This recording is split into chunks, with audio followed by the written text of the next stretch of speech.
Olá pessoal, sejam bem-vindos a mais um Hirossi Prevcast. Eu, Eduardo Hirossi, Mariana Márcico, Arnaldo Cordeiro e Paulo Pinceta. O quarteto da Previdência aqui hoje. Hoje nós vamos discutir um assunto que criou arrepios, né, no mundo previdenciário, né, Mari? Isso. Qual que é o assunto de hoje? Hoje nós iremos falar dos requisitos dos benefícios por incapacidade da Lei 14.331 de 4 de maio de 2022. O que acontece? Essa lei ela aborda três assuntos, né? Que é o valor das perícias médicas, né? Os requisitos agora da petição inicial para benefício por incapacidade e, por fim, fala também sobre a contribuição, o fim da contribuição única. Né? Então, o que a gente fez? A gente vai fazer um outro podcast falando só da contribuição única.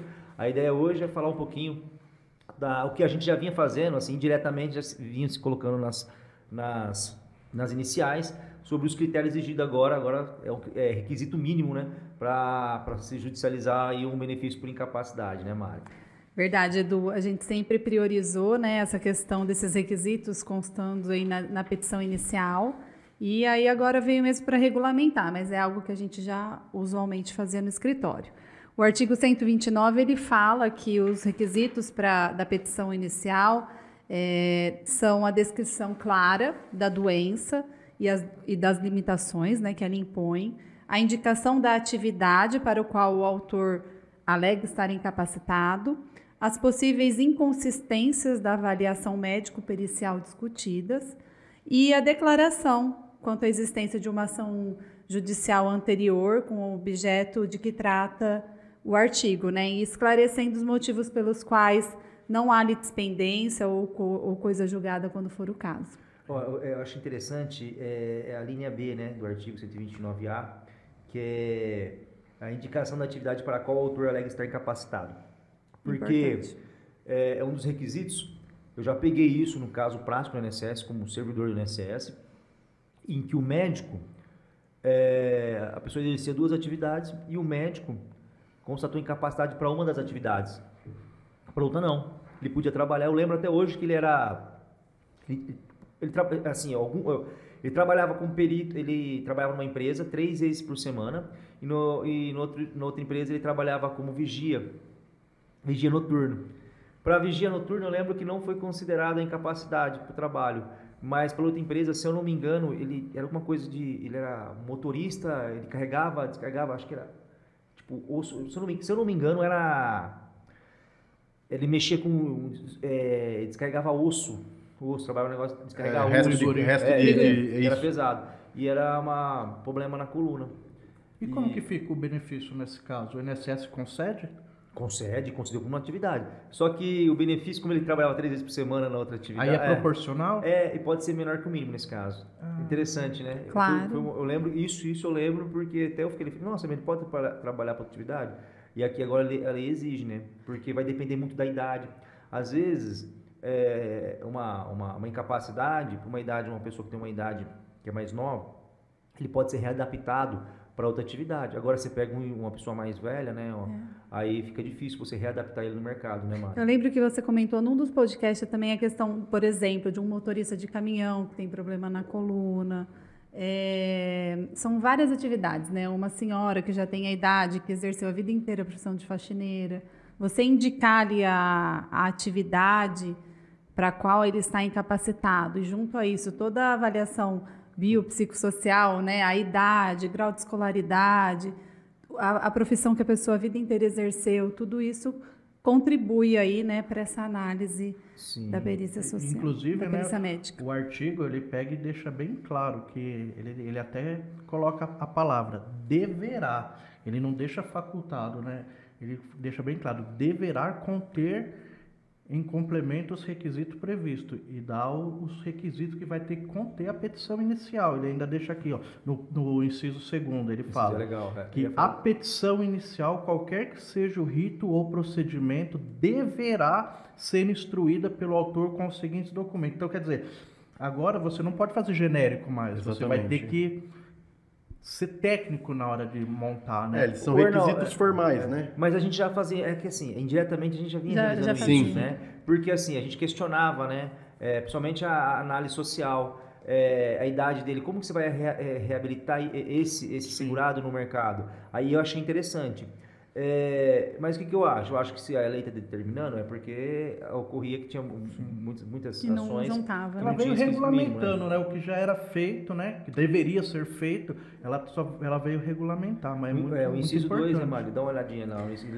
Complementando, continuando aí que o Arnaldo falou, né? Deverá ser instruída a petição com comprovante de indeferimento do benefício ou comprovante ali do indeferimento da sua prorrogação, o comprovante da ocorrência de um acidente de qualquer natureza, um acidente de trabalho, e a documentação médica que dispuser sobre a doença alegada como a causa da incapacidade discutida na via administrativa. Qual é o problema, eu acho? Isso é um pouco da dificuldade.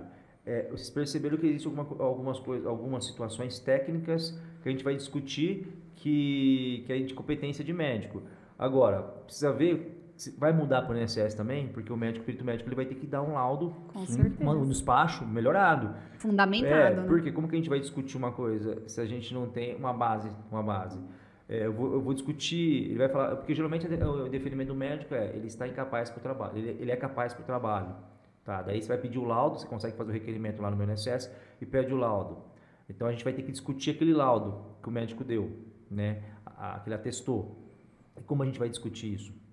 Ele também vai colocar que a idade dele, ele vai fazer análise social também? Pois com isso certeza.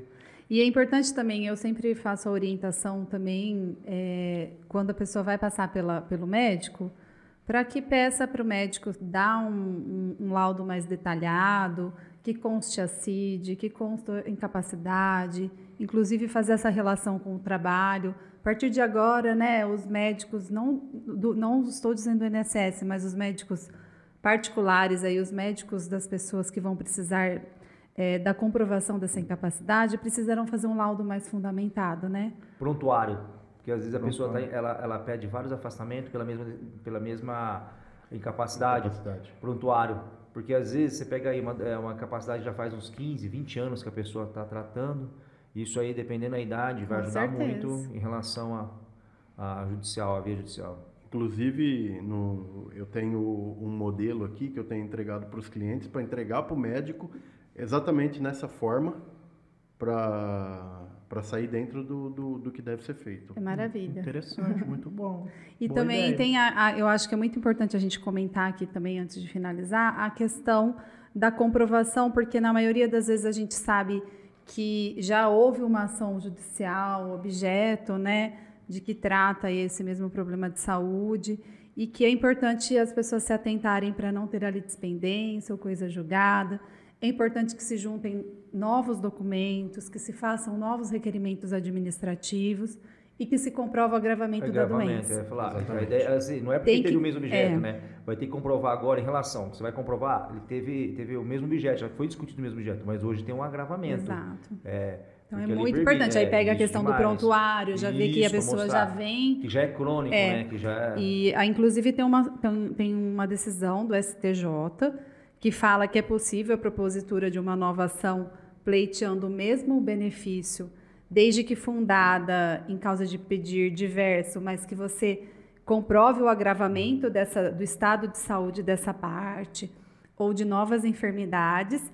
E também tem o enunciado 164 do FONAGEF, que fala que, julgado improcedente o pedido de benefício por incapacidade, no ajuizamento de nova ação com base na mesma doença, o segurado ele deve apresentar um novo requerimento administrativo.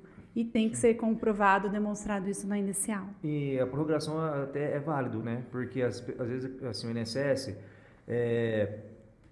teve uma alteração no INSS que ele faz o seguinte, eles passam pelas períodos. Antigamente você fazia a prorrogação, quantas vezes você queria no benefício? Hoje não, tem uma limitação. Então assim, o médico ele vai ter que decidir, tá? Então, no máximo 3 perícias. Quando ele decide, ou ele aposenta a pessoa por invalidez, né? Ou ele corta o benefício. Então, assim, Por quê? Porque pode ser que se ele reagendar de novo o benefício, o médico vai dar. Então, eu já vi vários casos assim no INSS. Então, é interessante, por isso que eles estão pedindo agora a comprovação de prorrogação. Interessante. Tá. Legal, né? Eu acho que é isso, gente. Na verdade, é o que a gente conversou agora aqui, né? Não tem nada de novo, né? O novo é a obrigatoriedade agora, de forma regulamentada, de constar isso numa petição inicial e que todos devem seguir a partir de agora para não ter os benefícios aí indeferidos ou julgados improcedentes. E sempre também na própria ação, forçar, porque às vezes a gente precisa ver como vai vir agora as decisões médicas, para a gente poder forçar o INSS a melhorar. Por quê? Porque a gente tem que defender os clientes. Como você vai defender os clientes? Né? A melhor defesa é quando você sabe tudo que o médico que ele indicou para você. E para a gente demonstrar a inconsistência da avaliação do perito do INSS, ele precisa dar um laudo fundamentado para a gente poder rebater ali, né, o que está sendo alegado. Então é isso, pessoal. Nós vamos ficando por aqui. Até a próxima. Até a próxima. Até a próxima.